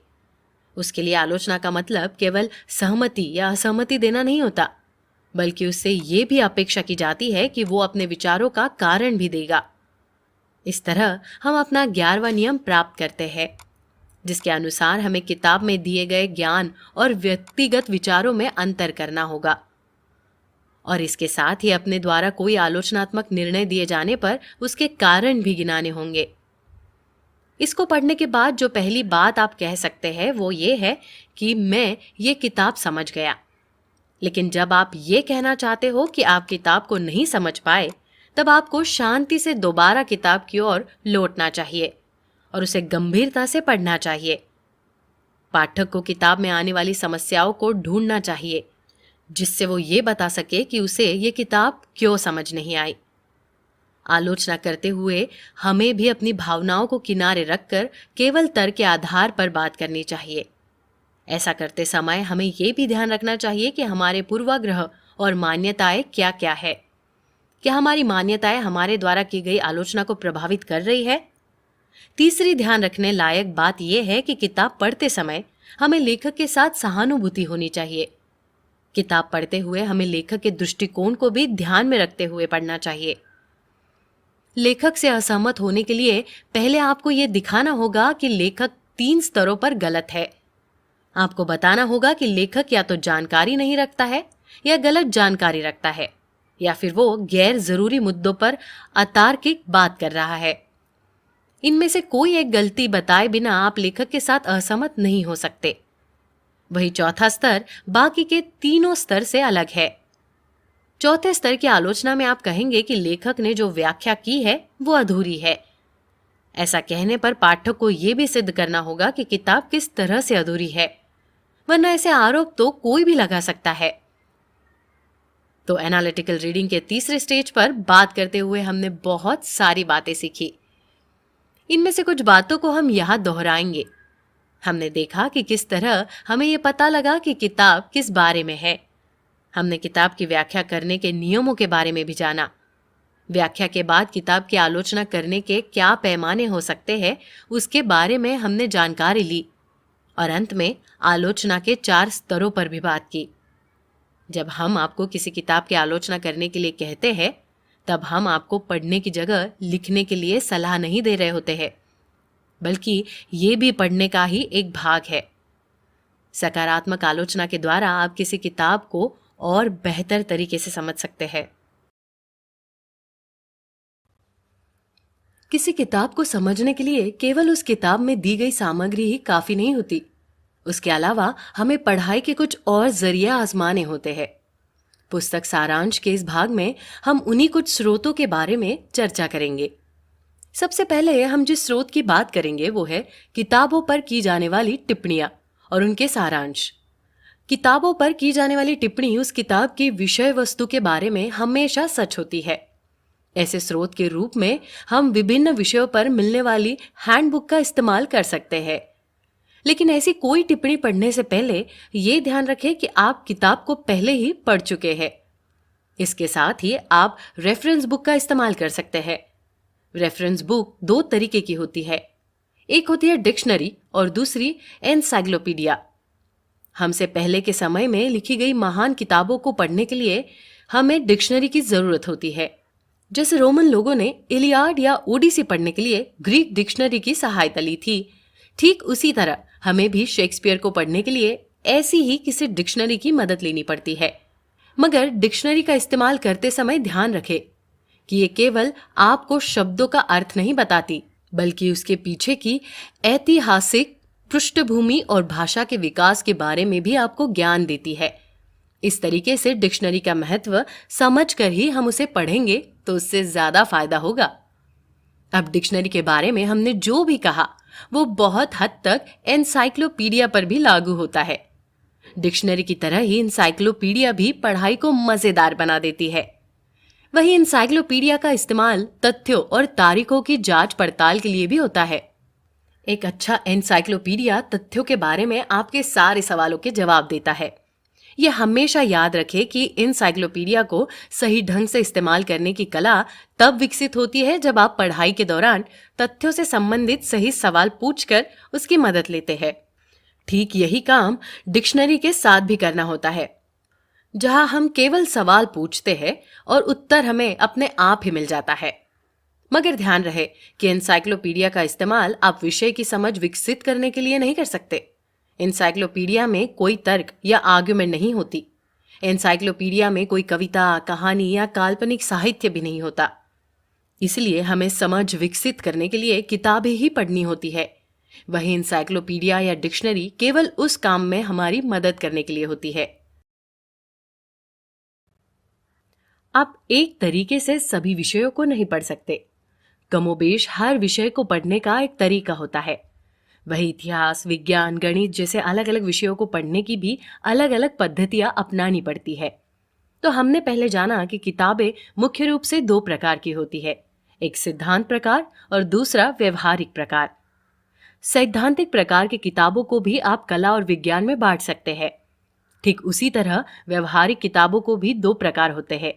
लेकिन सबसे पहले तो ये ध्यान रखें कि कोई भी व्यवहारिक किताब जो आपको जीवन जीने के तरीके सिखाती है, वो आपकी समस्याओं का समाधान खुद से नहीं करती, बल्कि आपको कोई सुझाव देती है जिसकी मदद से आप अपने जीवन की समस्याओं को हल कर सकते हैं। इसके विपरीत सिद्धांत संबंधित किताबों में जो समस्या दी होती है, उनके उत्तर उसी किताब में आपको मिल जाते हैं। व्यवहारिक किताबों में जो पहला प्रकार है, उसमें कुक बुक, ड्राइविंग मैनुअल जैसी किताबें होती है, जो आपको क्षेत्र के नियमों के बारे में बताती है। दूसरी तरीके की व्यवहारिक किताबें आपको उन सिद्धांतों से परिचित करवाती है जो नियम बनाने के काम आती है। इस श्रेणी में अर्थशास्त्र, नीति शास्त्र और राजनीति जैसे विषयों की किताबें आती है। किताबों को पढ़ते समय आपको सबसे पहले दो सवाल पूछने चाहिए। पहला ये कि लेखक का उद्देश्य क्या है, और दूसरा उन उद्देश्यों को प्राप्त करने के लिए लेखक क्या प्रस्ताव रख रहा है। हमने पहले जाना था कि हमें किताब पढ़ते समय यह पता लगाना होता है कि लेखक की समस्या क्या है, और ये सवाल व्यवहारिक किताबों को पढ़ते समय और भी जरूरी हो जाता है। दूसरे तरीके से कहे तो पाठक को ये पहले से पता होना चाहिए कि किताब का लेखक कौन सी समस्या सुलझाने की कोशिश कर रहा है। व्यवहारिक किताबें पढ़ते समय जब लेखक के साथ सहमत होते हैं, तब हम वास्तव में लेखक द्वारा बताए गए साधनों को जीवन में प्रयोग करने के लिए भी सहमत होते हैं। लेकिन लेखक के साथ सहमत होने के बाद भी हम उन समाधानों को इस्तेमाल करके ना देखें तो वहां लेखक की गलती ना होकर पाठक की ही गलती है। फिर वो मामला पढ़ाई से संबंधित ना होकर पाठक की मानसिकता से संबंधित हो जाता है। फिर चाहे जो भी हो, पाठक की मानसिकता को प्रभावित करने की जिम्मेदारी भी इसी पर है कि व्यवहारिक किताब को कितनी अच्छी तरह से पढ़ा गया है। तो इस तरह हमने जाना कि आखिर हमें किस तरीके से व्यवहारिक किताबों को पढ़ना चाहिए। अब हम चर्चा करेंगे कि काल्पनिक साहित्य को हम किस तरह से पढ़ें कि उसका सबसे अच्छा उपयोग कर सके। काल्पनिक साहित्य को पढ़ने की कला के बारे में सीखना दूसरी तरह के साहित्य की पढ़ाई को सीखने से जरा मुश्किल है। इसे कैसे पढ़े, इससे पहले हम इस बारे में बात करेंगे कि काल्पनिक साहित्य को किस तरीके से बिल्कुल नहीं पढ़े। अब सबसे पहले तो ये बात कि गणित और विज्ञान जैसे विषयों के मुकाबले काल्पनिक साहित्य बिल्कुल अलग तरीके की किताबें होती है।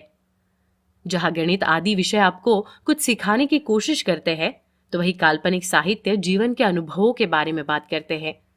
दूसरा कोई साहित्य पढ़ते समय हम उसमें दी गई बातों को तर्क के आधार पर काट सकते हैं, लेकिन काल्पनिक साहित्य पढ़ते समय हमें उन प्रभावों को नहीं रोकना चाहिए जिन्हें वो किताबें हमारे ऊपर डालने की कोशिश कर रही होती है। काल्पनिक साहित्य की विशेषता ये है कि वो प्रतीकों में बात करता है। ऐसे साहित्य को हमें शब्दों से ऊपर उठाकर पढ़ना होता है। यानी काल्पनिक साहित्य में आप पाएंगे कि वो हमें ऐसी बातें बताने की कोशिश करे जो उन किताबों में लिखे शब्दों के अर्थ से मेल नहीं खाती। इसलिए काल्पनिक साहित्य पढ़ते समय हमें टर्म, प्रस्ताव या आर्ग्यूमेंट की उम्मीद नहीं करनी चाहिए, क्योंकि ऐसी बातें लॉजिकल तो होती है, लेकिन कविता या कहानी में इनका कोई इस्तेमाल नहीं होता। और अंत में हमें ऐसे फिक्शन साहित्य की आलोचना सत्य के पैमाने पर नहीं करनी चाहिए। हर कहानी, कविता का अपना एक अलग सच हो सकता है। ये समाज की सामान्य धारणाओं से मेल खाते हो ऐसा जरूरी नहीं। अब हम काल्पनिक साहित्य को पढ़ने के सामान्य नियमों के बारे में बात करेंगे। तो सबसे पहले हमें किताब को इस तरीके से देखना चाहिए कि वो किस प्रकार का साहित्य है। कविता, कहानी, उपन्यास आदि काल्पनिक साहित्य के अलग अलग प्रकार है। इसलिए सबसे पहले हमें ये पता करना चाहिए कि हम जो किताब पढ़ रहे हैं वो किस श्रेणी में आती है। दूसरा नियम है कि हमें किताब की यूनिटी को समझ लेना चाहिए। कोई किताब साधारण रूप से क्या कहना चाहती है, इसकी जानकारी हमें होनी चाहिए। काल्पनिक साहित्य को पढ़ते समय हमें उन्हें अलग अलग टुकड़ों में समझने की कोशिश करनी चाहिए, क्योंकि इन्हीं छोटे छोटे भागों से मिलकर पूरी किताब बनती है। और यही काल्पनिक साहित्य पढ़ने का तीसरा नियम है। तो इस तरह हमने जाना कि हमें किस तरीके से व्यवहारिक किताबों और काल्पनिक साहित्य को पढ़ना है। यहाँ बताए गए नियमों का इस्तेमाल करके हम किसी किताब को बेहतर तरीके से समझ सकते हैं। अब हम कहानियों, नाटकों और कविता को पढ़ने के लिए दिए जाने वाले कुछ सुझावों पर चर्चा करेंगे। अब तक हमने उन नियमों के बारे में बात की जो काल्पनिक साहित्य को पढ़ते समय ध्यान रखने चाहिए। अब उन्हीं नियमों में से हम कुछ दूसरे नियमों पर बात करेंगे जो खासकर कहानियों, नाटक और कविताओं के लिए प्रयोग किए जा सकते हैं।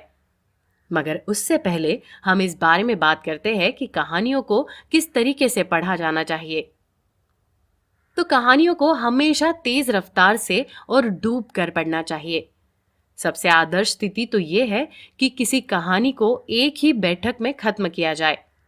जब हम कहते हैं कि कहानियों को डूब कर पढ़ना चाहिए, तब उसका मतलब ये होता है कि कहानियों को अपने ऊपर प्रभाव उत्पन्न करने दीजिए।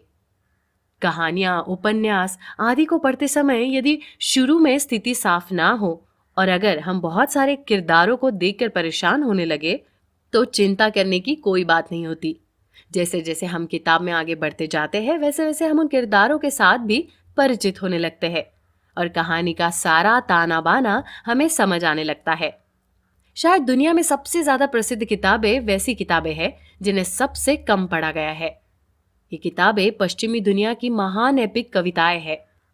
इनमें होमर की इलियाड और ओडिसी, डांते की डिवाइड कॉमेडी आदि शामिल है।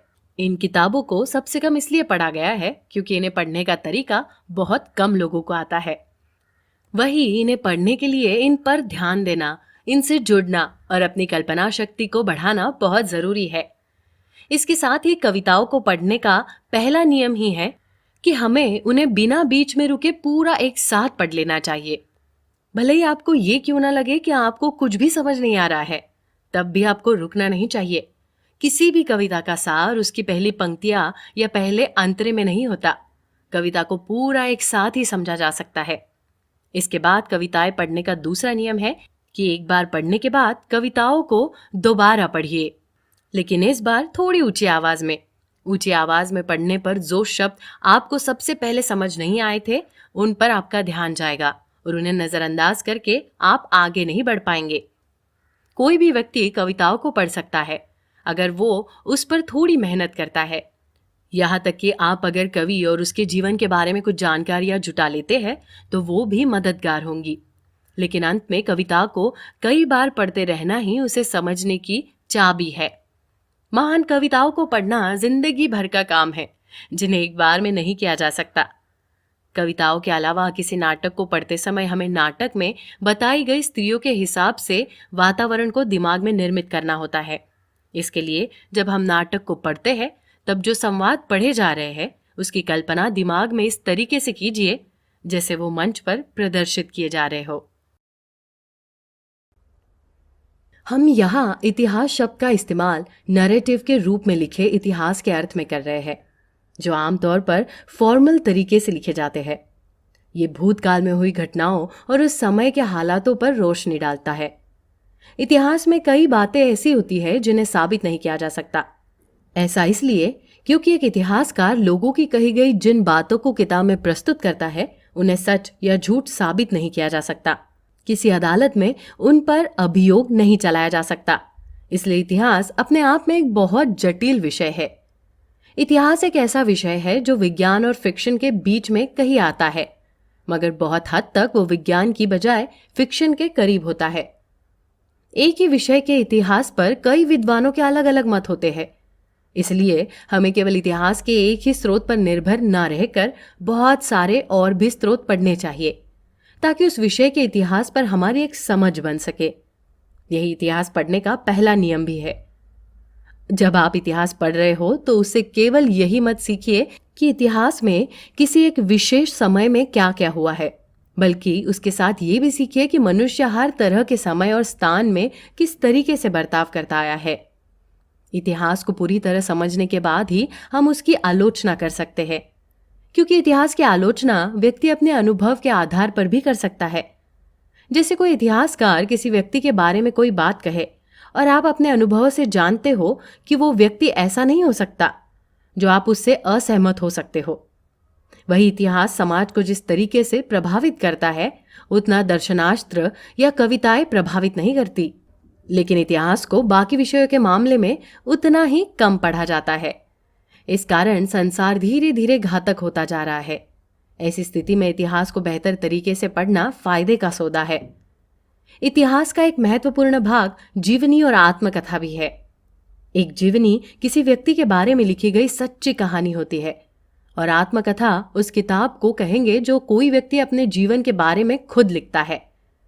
किसी की जीवनी पढ़ते समय पाठक के दिमाग में ये बात रहनी चाहिए कि संभव है कि वो जीवनी पक्षपात करके लिखी गई हो, क्योंकि हो सकता है जीवनी में लिखी बातें वैसी हो जैसे जीवनकार या जिसके बारे में जीवनी लिखी गई है उसके परिवार वाले बताना चाहते हो। आत्मकथा के बारे में ये सवाल और भी गहरा हो जाता है, क्योंकि किसी के जीवन में क्या घटित हुआ है ये पता लगाना बहुत मुश्किल काम है। हो सकता है कि आत्मकथा लिखने वाला व्यक्ति अपने जीवन के कुछ सच आपको ना बताना चाहता हो। ऐसे में उसके अलावा कोई नहीं जान सकता कि उसने कुछ छुपाया है। ऐसी स्थिति में यह ध्यान रखना चाहिए कि हमारी बहुत ज्यादा रुचि लेखक के निजी जीवन में ना हो, जिन्हें वो बताना नहीं चाहते। अगर आप किसी के जीवन के बारे में गहराई से जानना चाहते हैं तो आपको उस व्यक्ति पर लिखी गई सारी उपलब्ध जीवनियां पढ़नी होगी। याद रहे कि इतिहास केवल कई सालों पहले भूतकाल में घटी हुई घटना ही नहीं होता, बल्कि हाल फिलहाल में हुई घटनाएं भी इतिहास का ही एक भाग है।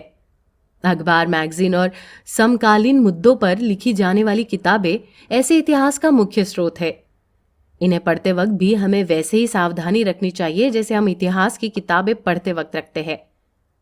ऐसे समकालीन इतिहास के बारे में आपके पास ये सुविधा है कि आप देख सके कि ये सच है या नहीं। लेकिन ऐसा इतिहास हमें जिन लोगों से मिलाता है, हमें उनके व्यक्तित्व के बारे में जानकारी रखनी होती है। अब हमें ये पूछना होता है कि जो जानकारी हमें दी जा रही है उससे वो क्या सिद्ध करना चाहते हैं और वो किससे अपनी बात मनवाना चाहते हैं। इन सवालों का उत्तर ढूंढते हुए हम ये जान पाएंगे कि ये जानकारियां हम तक क्यों पहुंचाई जा रही है। हो सकता है हम तक यह जानकारी पहुंचाने में अखबार या मैगजीन वालों का कोई हित छुपा हो। इन बातों पर ध्यान देकर और यहाँ बताए गए बिंदुओं पर काम करके हम इतिहास पढ़ने की एक अच्छी दृष्टि विकसित कर सकते हैं। अब हम चर्चा करेंगे कि विज्ञान और गणित की महान क्लासिक किताबों को किस तरीके से पढ़ा जाए। एक आम आदमी विज्ञान को इसलिए नहीं पढ़ता कि वो उसमें कोई एक्सपर्ट बन सके, बल्कि वो इसलिए पढ़ता है ताकि वो विज्ञान की फिलॉसफी और उसका इतिहास समझ सके। इतिहास की किताबों के विपरीत विज्ञान की किताब में आपको कोई पक्षपात या प्रोपेगेंडा नहीं मिलता, इसलिए आप उन पर भरोसा करके उन्हें पढ़ सकते हैं। लेकिन विज्ञान को पढ़ने के लिए हमें तकनीकी शब्दों की जानकारी होना बहुत जरूरी है। विज्ञान की तरह ही गणित की भी अपनी एक शब्दावली और एक ग्रामर है। इसकी समझ के बिना गणित पढ़ना भी आसान काम नहीं होगा। अगर आप गणित की किताब पढ़ना चाहते हैं तो आपको शुरू से अंत तक उसको पढ़ लेना चाहिए। वही इसे पढ़ते समय हाथ में पेंसिल रखें और किताब में कोनों पर अपनी टिप्पणियां लिखते जाए। इसके अलावा आप पॉपुलर साइंस की किताबें भी पढ़ सकते हैं। ऐसी किताबें विज्ञान के प्रयोग की बजाय उन प्रयोगों के निष्कर्षों पर लिखी होती है। पॉपुलर साइंस में गणित का इस्तेमाल बहुत कम होता है, लेकिन पॉपुलर साइंस हो, वैज्ञानिक शोध की किताब हो या गणित की किताब हो, अगर आप एक्टिव रीडिंग यानी पूरी तरह ध्यान देकर नहीं पढ़ पाते तो इन किताबों को समझना बहुत मुश्किल हो जाता है। अब आगे बढ़ते हुए हम दर्शन शास्त्र यानी फिलॉसफी को पढ़ने पर चर्चा करेंगे। अरस्तु ने कहा है कि फिलॉसफी चीजों के बारे में सोचने से निकलती है, इसलिए फिलॉसफी के कई सवाल बच्चों के दिमाग में आते हैं। लेकिन जो सवाल बच्चों के दिमाग में आते हैं वही सवाल बड़ों के दिमाग में भी आने चाहिए। इन सवालों के जवाब खोजने की कोशिश में ही फिलॉसफी का जन्म होता है। लेकिन दार्शनिक लोग किस तरह के सवाल पूछते हैं, हम इसका एक उदाहरण देते हैं। अब सवाल यह है कि किसी के होने या ना होने में क्या फर्क है, या क्या भगवान के पास दुनिया बनाने का कोई कारण था। अस्तित्व से जुड़े ऐसे सवाल दर्शन शास्त्र या फिलॉसफी का निर्माण करते हैं। दर्शन शास्त्र में पूछे जाने वाले सवालों को दो भागों में बांटा जा सकता है।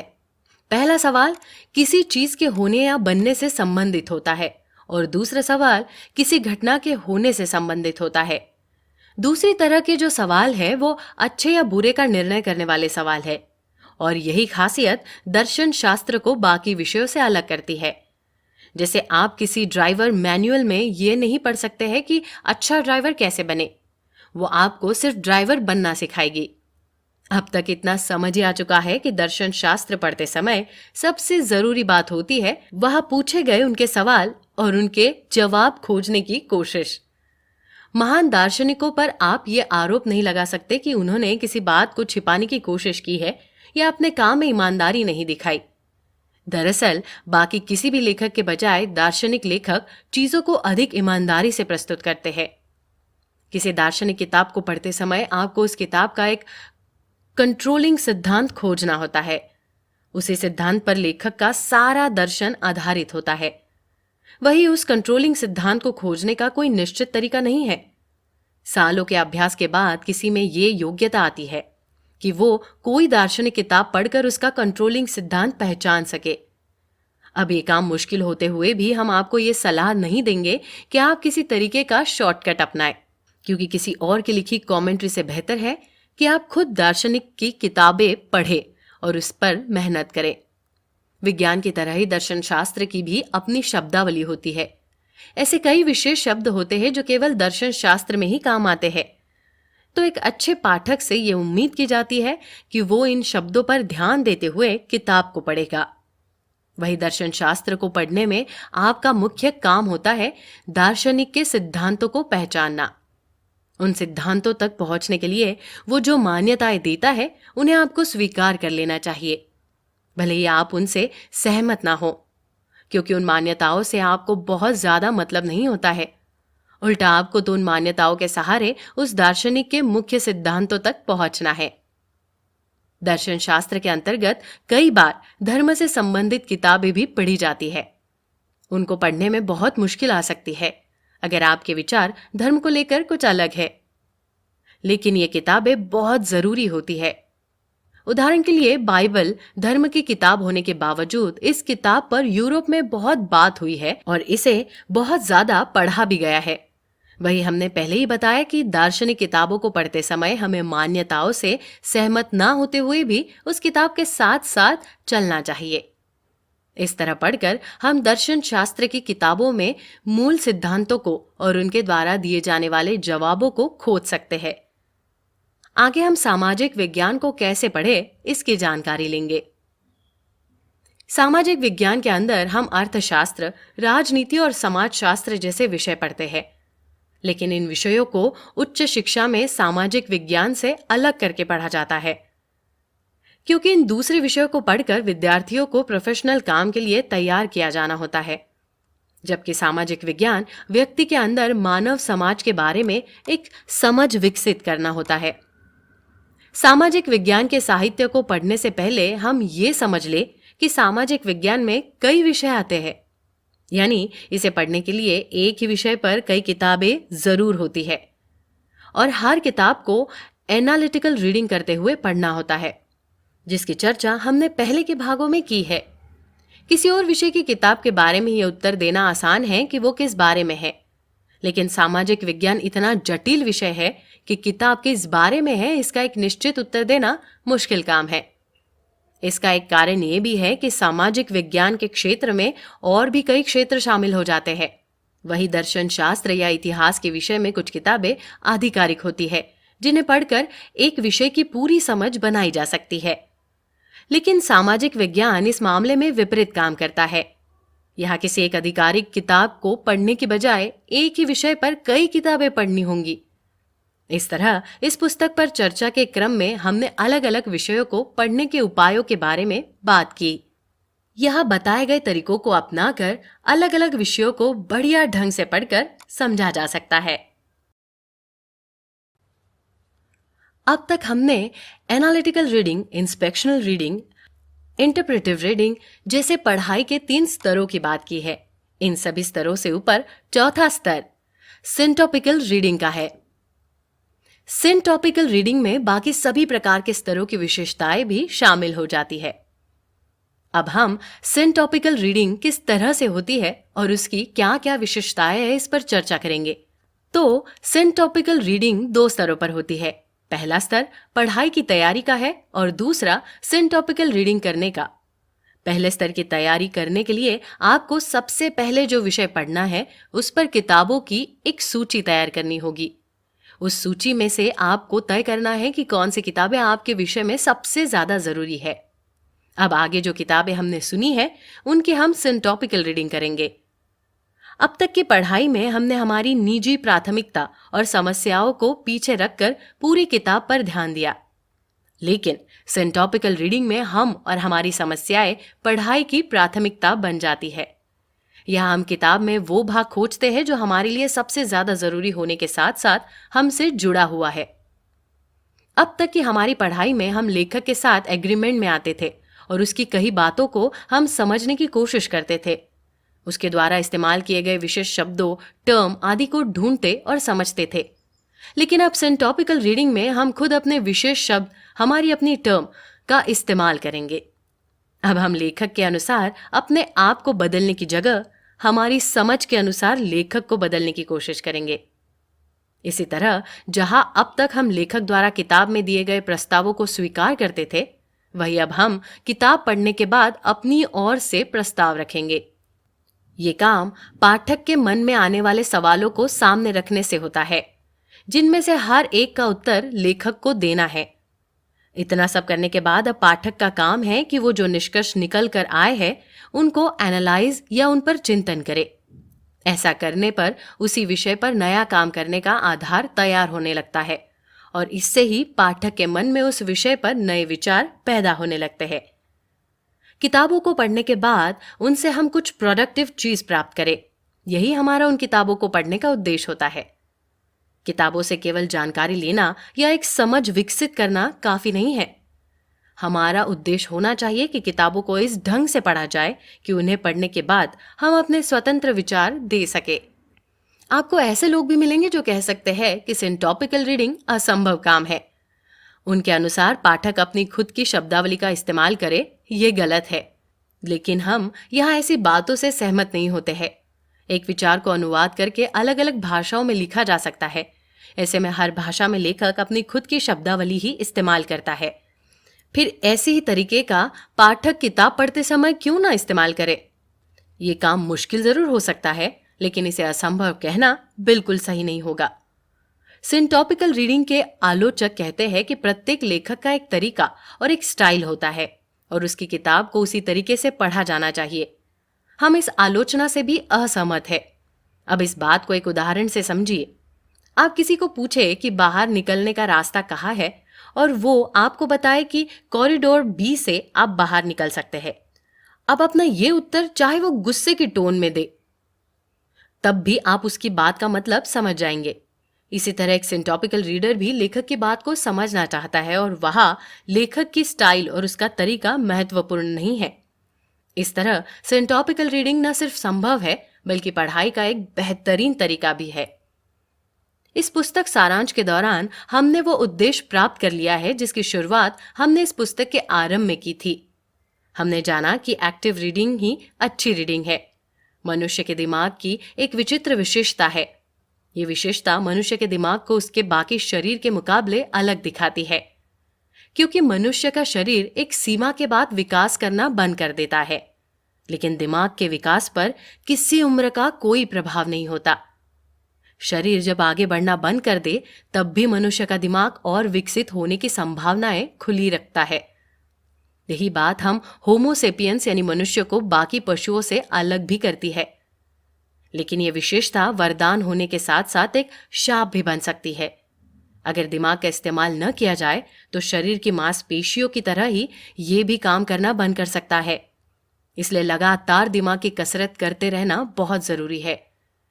दिमाग की क्षमता कम हो जाना एक जानलेवा बीमारी है। इसका सबूत यही है कि अपने जीवन में जो लोग बहुत ज्यादा व्यस्त होते हैं वो रिटायरमेंट के बाद बहुत जल्दी मर जाते हैं, क्योंकि उनका जीवन तब तक चल रहा था जब तक उन्होंने अपने दिमाग को कहीं पर ऑक्यूपाई रखा था। उसके बाद उन्हें केवल मशीनों के सहारे ही जिंदा रखा जा सकता है। टीवी, रेडियो और मनोरंजन के बाकी साधन भी मशीनों की तरह निकली है। ये सब हमारे दिमाग को जबरदस्ती व्यस्त रखने के साधन हैं। ये किसी खतरनाक ड्रग्स की तरह है। जैसे जैसे हम इनका इस्तेमाल करते हैं हमें इनकी और भी ज्यादा जरूरत महसूस होती है और इनका प्रभाव भी समय के साथ खत्म होता है। इन्हीं की वजह से हम नैतिक, आध्यात्मिक और बौद्धिक रूप से विकास करना बंद कर देते हैं और जैसे ही हमारा विकास बंद होता है हमारे मरने की शुरुआत हो जाती है। इसलिए एक्टिव रीडिंग यानी सही ढंग से पढ़ाई करना केवल हमारे काम या करियर के लिए ही जरूरी नहीं है, बल्कि हमारे दिमाग को जिंदा रखने और उसके विकास में भी ये पढ़ाई सहयोगी होती है। तो हमने इस किताब how to read a book के सारांश को समझ लिया है। हमने जाना है कि यह किताब पढ़ाई के बारे में कुछ इतनी गहरी बातें बताती है जो अब तक हमारे सामने नहीं आ पाई थी। ये वो बातें हैं जो किसी पाठक को जीवन में बहुत पहले सीख लेनी चाहिए। इस किताब में बताए गए तरीके के जरिए हम किसी पुस्तक में दिए ज्ञान का अधिकतम भाग ग्रहण कर सकते हैं और तो और हम ये भी तय कर सकते हैं कि हमें किस किताब को कितनी गहनता से पढ़ना चाहिए। इस किताब के माध्यम से हमने इतिहास, दर्शन शास्त्र, राजनीति, सामाजिक विज्ञान, गणित विज्ञान आदि अनेक विषयों को सही ढंग से पढ़ने के तरीके को सीखा। इस किताब में बताए गए उपाय हमारी एकेडमिक पढ़ाई में तो काम आएंगे ही, बल्कि उससे आगे जाकर जीवन भर हमारी पढ़ाई को प्रभावित करते रहेंगे। किताबों के अलावा हमने अखबार और मैगजीन आदि सभी को सही ढंग से पढ़ने का तरीका भी जाना। जो जानकारी हम तक पहुंचाई जा रही है उसके पीछे लेखक का क्या उद्देश्य है और उसने ऐसा क्यों किया, ऐसे गंभीर सवालों पे भी हमने विचार किया है। हमारे शरीर में जितना अच्छा भोजन जाता है उतने ही बढ़िया ढंग से हमारे शरीर के सारे अंग काम करते हैं। हमारे शरीर का काम करना इस बात पर भी निर्भर है कि हमने खाए हुए खाने को कितना अच्छी तरह पचाया है। उसी तरह हमारे दिमाग की भी अपनी खुराक है। हमारे दिमाग को जीवित रहने के लिए विचारों की आवश्यकता होती है और हमारे दिमाग को विचारों की ये खुराक मिलती